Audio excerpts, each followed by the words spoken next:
ரோட்டில் போகிறவங்க பேசுனா அது வந்து ஒரு கணக்கில் வராது சார். அவர் வந்து பார்த்தீங்கன்னா ஏறத்தாழ ஒரு 15 வருஷத்துக்கு மேலே மந்திரியாக இருக்கார். அதுவும் உயர்கல்வித்துறை மந்திரி வந்து இப்போ வனத்துறை மந்திரியாக இருக்கிறாரு.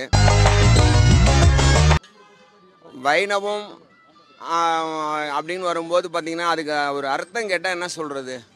அவர் வந்து ஒரு உண்மையிலே பார்த்திங்கன்னா தமிழ்நாட்டு மக்களுக்கு இந்துக்களுக்கு வந்து ஒரு பெரிய வீரம் அந்த மாதிரிலாம் இருந்ததுன்னு சொன்னால் அவரை தமிழ்நாட்டில் கல்லாலே அடித்து கொண்டுணும் சார். அதுதான் என்னால் சொல்ல முடியும். அது குடுறா. என்ன அது? இத வரும் பாரு. இது எதுக்கு? நம்பர் சொல்றா மாப்ள.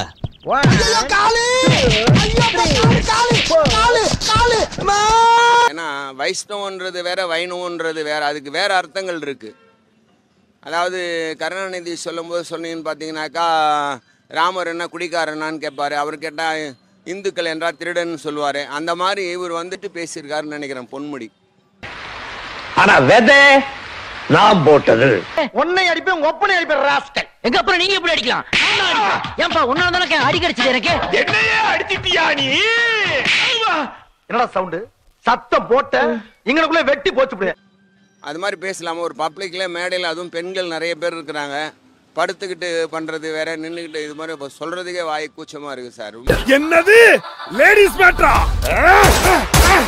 பொம்பளை சோக்கு கேக்குதாடா? பொம்பளை சோக்கு கேங்ஸ்டர்னா டிசிப்ளின் வேணும். இதெல்லாம் ரொம்ப கண்டிக்கத்தக்கது மட்டும் இல்லை. அவர் வந்து உண்மையிலேயே தமிழ்நாட்டு முதலமைச்சருக்கு தமிழர்கள் மேலே வந்து ஒரு உண்மையான மரியாதை இருக்குதுன்னு சொன்னால் அவர் கட்சி பொறுப்புலேருந்து எடுத்தது மட்டும் கிடையாது. ஒரு அமைச்சர் பொறுப்புலேருந்து எடுத்து அவரை வந்து உண்மையை நாடு கடத்தணும் சார். சார் உங்க ஜட்ஜ்மெண்ட் ரொம்ப தப்பு சார். என்னோட கெட்டப்புக்கு இவ்வளவு பெரிய செட்டப் தேவையில்ல சார்.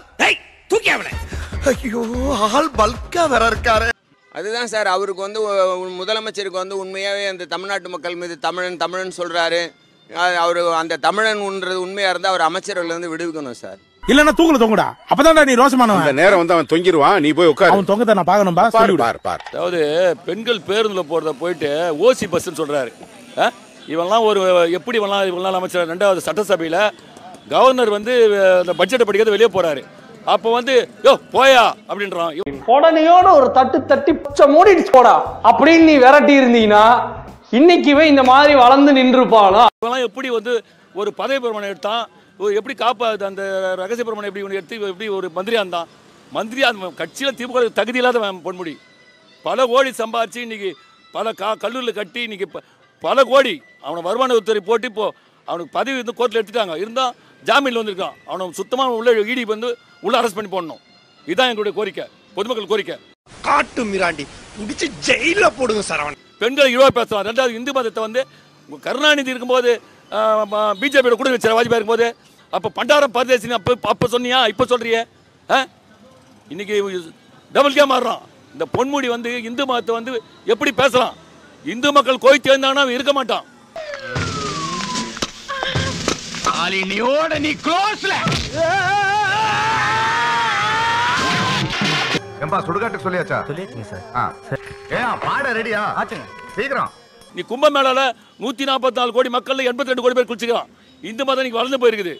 அயோத்தி கோயில நீ பல கோடி பேர் போய் பார்த்துருக்கான். இன்னைக்கு மோடி அசைக்கி பார்க்க முடியாது எவனும். இந்த பொன்முடிய நாங்க ஓட்டு கேட்க வந்தா செருப்பால் அடிப்போம், தொடர்படி அடிப்போம். இது நிச்சயம். பயந்து போய் ஊரை தாண்டி படித்துறையில உட்காந்துருக்கான். விடுங்கண்ணே, ஊருக்குள்ள இருந்தாலும் படித்துறையில தான் உட்காந்துருப்போம். ஊரை தாண்டியும் படித்துறையில தான் உட்காந்துருக்கோம். படித்துறை பாண்டிங்கிறது அப்பப்ப எஸ்டாப்ளிஷ் ஆகுது இல்ல, அதை பாருங்க.